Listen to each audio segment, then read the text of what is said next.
اب ذرا دل کے کانوں سے سنیں ایک خوبصورت سا واقعہ. سلطان محی الدین اورنگزیب عالمگیر کو کون نہیں جانتا؟ اورنگزیب عالمگیر بڑا بادشاہ اپنے وقت کا. حالانکہ تاریخ لوگوں نے کچھ مسخ کی اور اورنگزیب کو بدنام کیا. جو لوگ بدنام کرتے ہیں میں صرف ان سے دو مصرے کہتا ہوں.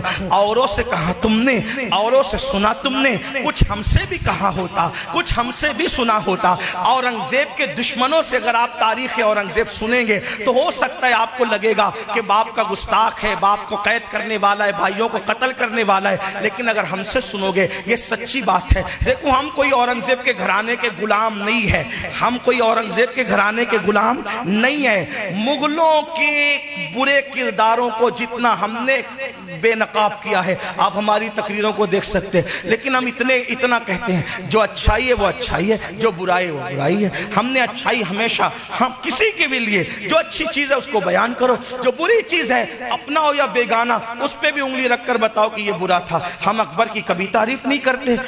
لوگوں اکبر کو دی گریٹ کہتے ہیں. ہم نے کہا وہ اکبر کیا ہے, بلکہ وہ تو بدترین مرتد انسان ہے, جہنم کا کتا ہے وہ. اب لیکن بات ہے, بات کہنے کی آتی ہے تو کہہ جاتے ہیں. لیکن بات یہ ہے اورنگزیب جو انسان تھا, اللہ اکبر, وہ بڑا رعایا پرور انسان تھا, بڑا رعایا پرور, ہوشیار آدمی, چتر چالاک آدمی. اس نے اکھنڈ بھارت پر حکومت کی. آپ کو بتاؤں کہ جنگ کے درمیان دشمن کی بہو لوگوں نے پکڑ کے لائی تو اورنگزیب نے کہا کہ بیٹی کسی کی بھی ہو, بیٹی بیٹی ہوتی ہے. ہم کسی کی آبرو پہ ہاتھ نہ ڈالیں گے. جس طرح تم پکڑ کے لائے ہو اس کو چھوڑو اور عزت کے ساتھ اس کو پہنچاؤ گھر. عزت کے ساتھ پہنچایا. ہم جو ہے وہ آپ کو اس کی پوری تاریخ بتا سکتے ہیں. بہرحال بڑی طویل داستان ہو جائے گی. تو بات یہ تھی کہ اورنگزیب جب بادشاہ بنے تو بادشاہ بننے کے بعد جب کچھ دن گزرے تو ایک بہروپیہ اورنگزیب کے پاس آیا اور اورنگزیب سے کہا, اورنگزیب آپ کے دربار میں, آپ کے باپ داداؤں کے دربار میں پہلے بھی شاعر رہتے تھے, ندیم رہتے تھے, ادیب رہتے تھے, خطیب رہتے تھے, لطیفہ کہنے والے رہتے تھے, سبھی علوم و فنون. بادشاہ لوگ خود کی کمائی ہوئی دولت تو نہیں, قوم کی دولت پر مزے کرتے تھے, تو جو جی میں آتا تھا وہ کرتے تھے. مغلوں کے یہاں پوری رات مجرے چلتے تھے. دسترخوان لگتا تھا تو ناشتے میں 200 ڈشیں رکھی جاتی تھی, کیونکہ کمانے جائے تو پتہ چلے. تو مفت کے مال پر تو سبھی مزے کرتے.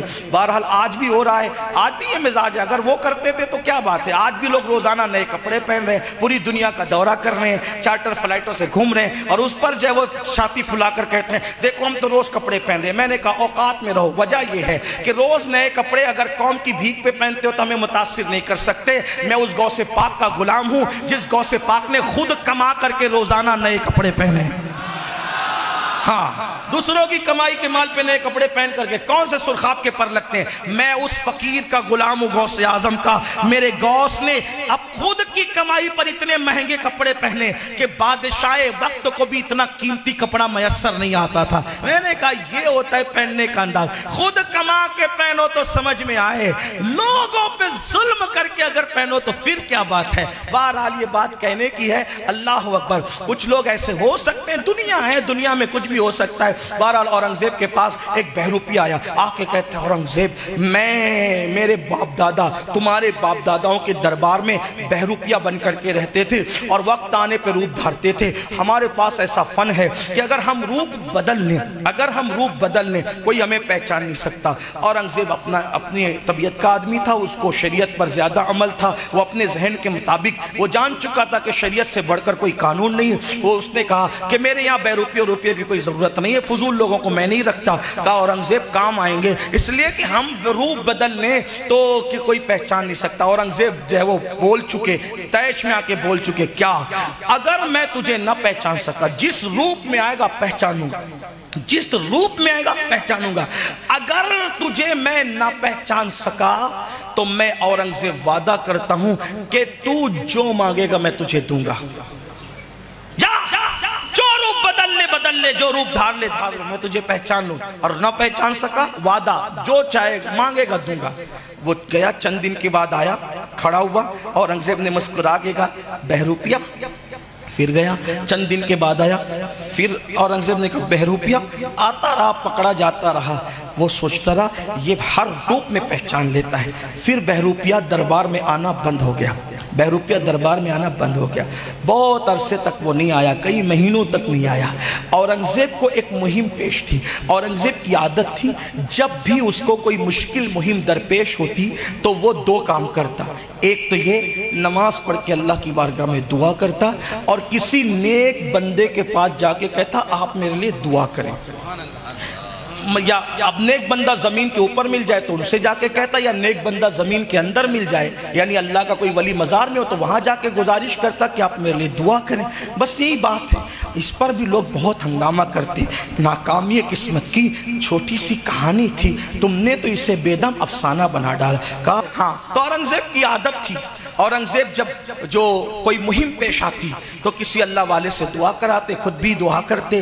ایک دن اورنگزیب بہت ہوئے پریشان, بڑی مہم تھی. اورنگزیب کو پریشان دیکھ کر مصاحبین نے پوچھا کہ جناب والا پریشان لگتے ہیں. اورنگزیب نے کہا بہت بڑی مہم ہے, کوئی اللہ والے کا پتہ بتاؤ جس کے پاس چل کے ہم دعا لیں. دو سپاہی آئے, کہا عالم پناہ اگر آپ جان بخشی فرمائیں تو ہم نے ایک ولی کو دیکھا ہے. اب ذرا توجہ کرنا, ہم نے ایک ولی کو دیکھا, ایک اللہ کے برگزیدہ بندے کو دیکھا, بڑا نورانی چہرہ, بڑا نورانی چہرہ. اچھا, نورانی چہرے کے معاملے میں بھی عوام دھوکہ کھاتی ہے, ان کو پتہ ہی نہیں کہ نورانی چہرہ کہتے کس کو ہے. وجہ یہ ہے کہ جب آپ اللہ والے ہے نہیں تو آپ کو نور کیسے دکھا؟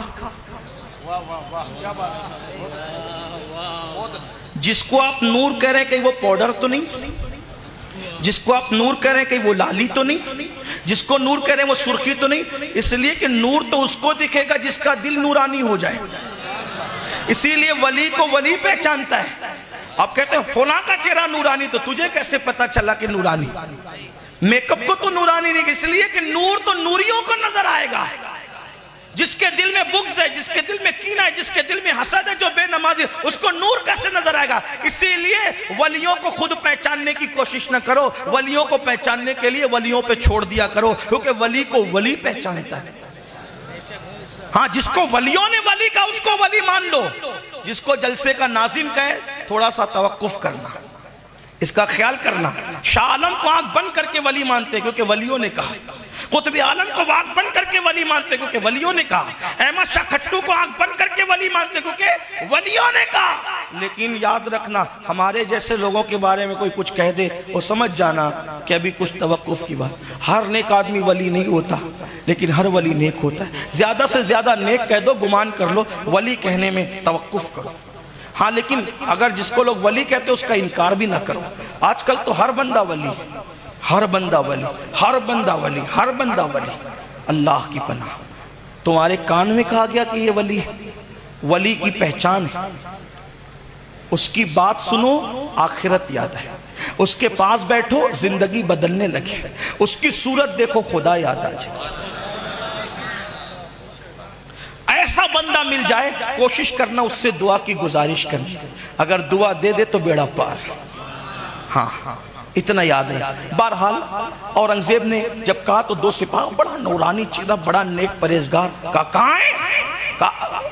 عالم پناہ اپنی حکومت میں ہے, جنگل میں کسی سے بات نہیں کرتے حضرت, کسی سے گفتگو نہیں کرتے, کسی سے ملاقات نہیں کرتے, نماز پہ نماز, نماز پہ نماز, نماز ہی پڑھ رہے ہیں, نماز ہی پڑھ, کسی کو دیکھتے نہیں مل. اورنگزیب نے کہا اچھا تو چلو, جواہرات لیے, تحفے تحائف لیے, مشک لیا, یہ لیا, وہ لیا. اب بادشاہ لوگوں کے تحفے دینے کا انداز الگ ہے.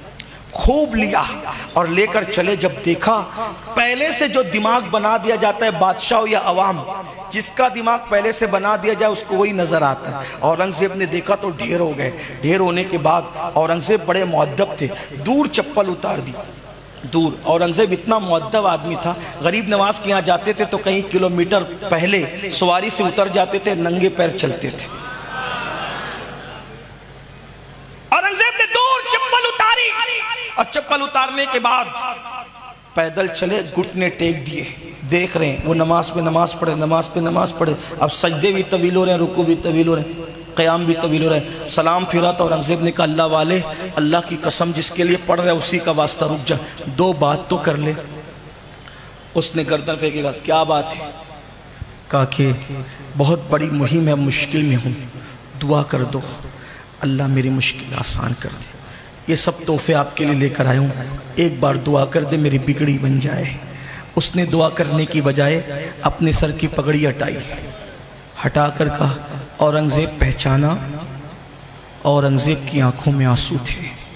اورنگزیب نے کہا کبھی سوچا بھی نہیں تھا کہ مذہب کے روپ میں بھی کوئی بہروپی آئے گا۔ اس روپ پر تو کبھی ہم شک بھی نہیں کرتے، اس روپ پر کبھی شک بھی نہیں کرتے۔ ہم نے سوچا تھا کہ اس روپ میں بھی کوئی بہروپی آئے گا، لیکن نہیں پہچان سکا بہروپی ہے۔ اب اپنا وعدہ پورا کرتا ہوں، میں نے کہا تھا جس دن نہ پہچان سکوں گا اس دن تو جو مانگے گا میں تجھے دوں گا۔ مانگ کیا مانگتا ہے، مانگ کیا مانگتا ہے؟ اورنگزیب صحیح ہو کر کے بیٹھ گئے، کہا اپنا وعدہ ضرور پورا کروں گا، لیکن بہروپیے کی آنکھوں میں آنسو آ گئے اور بہروپیے نے کہا اورنگزیب آج بات سمجھ میں آ گئی، اب تجھ سے کچھ نہیں مانگوں گا، تجھ سے کچھ نہیں مانگا۔ کیوں؟ کہا اورنگزیب کو اپنے جال میں پھانسنے کی نیت سے نماز پڑھی۔ توجہ کرو میری قوم کے جوانوں، توجہ کرو، اورنگزیب کو اپنے جال میں پھانسنے کی نیت سے نماز پڑھی تو اکھنڈ بھارت کا بادشاہ گھٹنے ٹیک کر ہاتھ جوڑ کر میرے قدموں میں آ گیا۔ دھوکے کی نیت سے نماز پڑھی تو وقت کا بادشاہ قدموں میں آ گیا۔ اگر اللہ کے لیے نماز پڑھتا تو اللہ مجھے کیا عطا کرتا؟ اب یاد رکھ مجھے اہمیت نماز پتہ چل گئی ہے، اب تجھ سے کچھ نہیں مانگوں گا، اب نماز اللہ کو پانے کے لیے پڑھوں گا۔ پھر روایتوں میں آتا ہے کہ وہ گم ہو گئے اور اس کے بعد پھر اللہ کے لیے عبادت کی اور بہت بڑے ولایت کے مقام پر فائز ہو گئے۔ نماز جس نماز کو چھوڑ بیٹھے ہو، مسجد ویران ہے، مسجد مرثیہ خواہ ہے اللہ کے لیے۔ اگر مجھے یہ یقین ہوتا کہ تم ایک ایک آدمی کے پیر پکڑ کے کہنے سے تم نمازی بن جاتے، اللہ کی عزت کی قسم پورے مجمع کے پیر پکڑ کے کہتا کہ نمازی بن جاؤ، کیونکہ تم نماز کی اہمیت کو نہیں سمجھ پا رہے ہو۔ نماز کو چھوڑ کر جہنم میں جاؤ گے، جہنم میں جہنم کا ایندھن بنو گے۔ خود کی اصلاح کے لیے آنے والوں، سب سے پہلی بات نمازی بنو۔